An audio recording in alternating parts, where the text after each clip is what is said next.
Michael Gove, what are you like? Or perhaps more accurately, what were you like almost 30 years ago when you thought that the wee sketch that you've done on A Stab in the Dark, a Channel 4 show that never really came to anything, was actually funny? Lots of national viewers will have seen it by now. It's been put out on the TikTok channel, which actually took it down on the basis it was hate speech.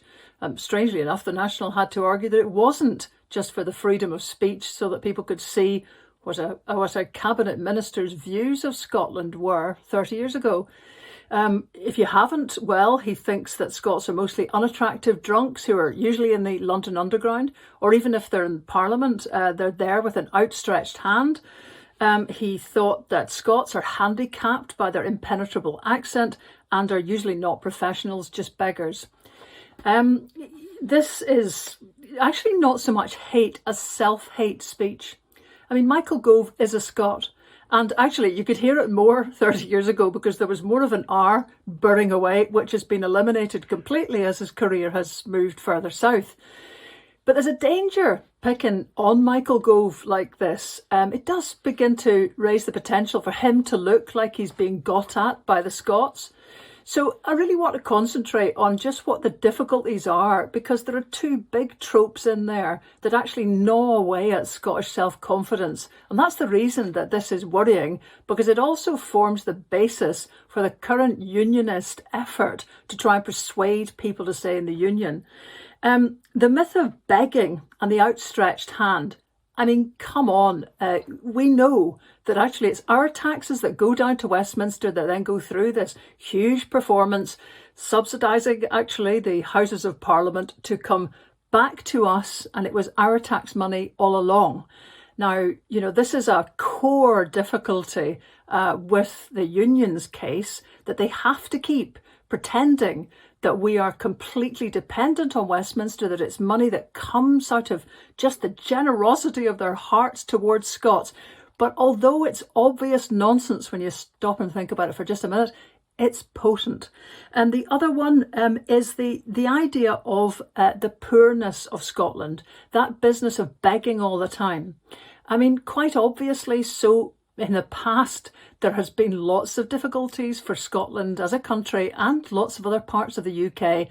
If you were ever going to be trying to dig for gold in them streets, there's the Mountains of Mourne song, just in a oneer. There was only one place worth going, and that was London, because that's where the money was. But this idea that Scots would be begging because our economy is weak, because we just can't quite cut it. I mean, this has been going along in patterns actually throughout Scottish history. You see it happening every time the Scots actually have the temerity to be struggling for independence. Some of it started in the medieval period, just around or after the wars of independence. And that started with a kind of idea that the Scots were absolute barbarians, contained in books where the authors had not actually even visited Scotland.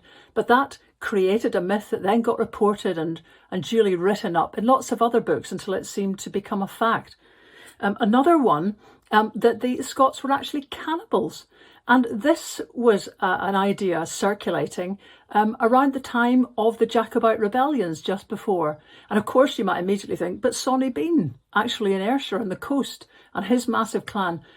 There's no evidence that Sonny Bean ever existed, another myth.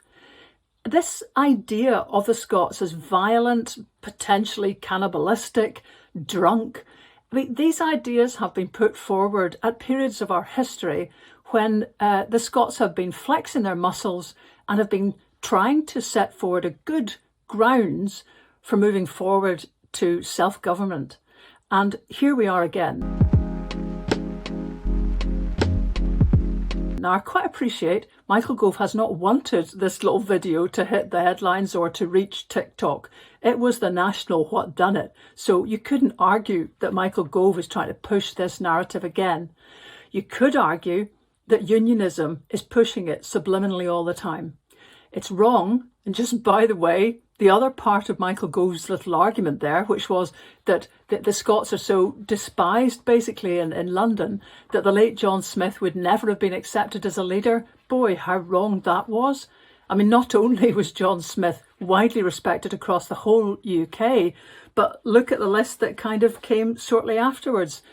I know now these might not be top of the pops with independent supporters, but Blair, Gordon Brown, Robin Cook, Donald Dewar, John Reid. There was a long list of impressive Scots. Let's look at the present day. Ruth Davidson is someone that the English Tory party has tried to import to be a new Tory leader for the whole of the UK. And the most popular politician in Britain is Nicola Sturgeon. So it's wrong, wrong, wrong on just about every count. And really importantly, it's wrong to conceive that there's anything to be gained in getting cheap laughs at digging at your own identity. It's the thing that's actually toe curling, no matter where you go, that you haven't got someone who's proud of their own identity.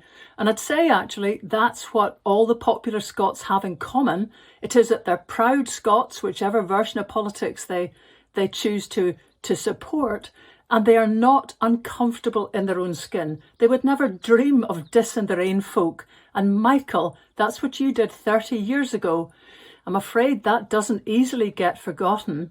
And on your current behaviour at the moment, coming north of the border, trying to persuade us all is well when devolution is being dismantled, but you can't be let off the hook quite yet.